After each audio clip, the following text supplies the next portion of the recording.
Hello, hello mga ka-chef. Good morning. Ngayon, 3 AM. Nandito tayo sa bagsakan ng isda. Dito sa Rosario, Cavite. Pakita ko sa inyo. Come on, let's go! Tignan nyo naman, sobrang laki ng mga isda. Ito naman mga ulo. Suling.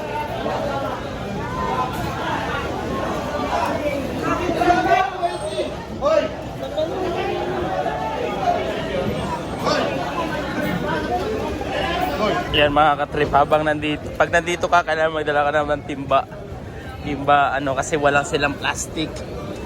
Yan, dito na tayo.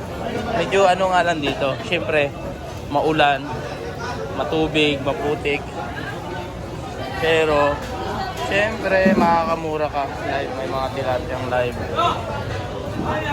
tapos mga sariwa, yellow pain 150 daw per kilo. Yellow pain 150 na lang.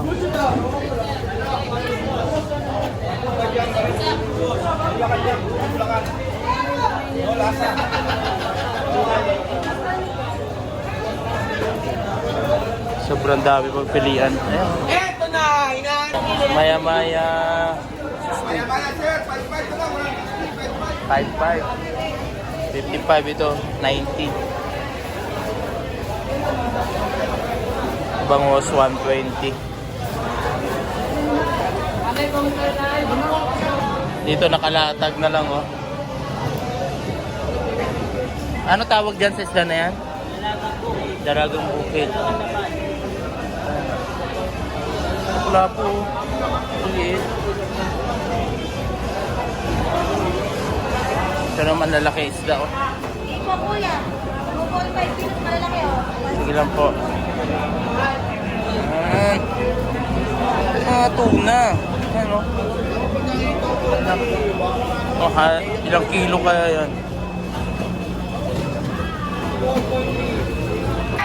Tingnan mo yung isda, ang ganda. Anong tawag po sa isda na yan? Kaya? Ano yung isda na yan? Daming gabi. Thank you. Ganda.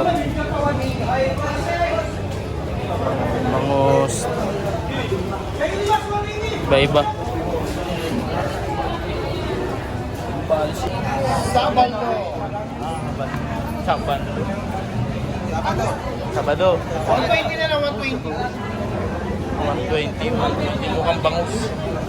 Bangus na rin. Bangus siya? Mahal na kayo po. Bangus dagat. Ano po sa crab? Gano?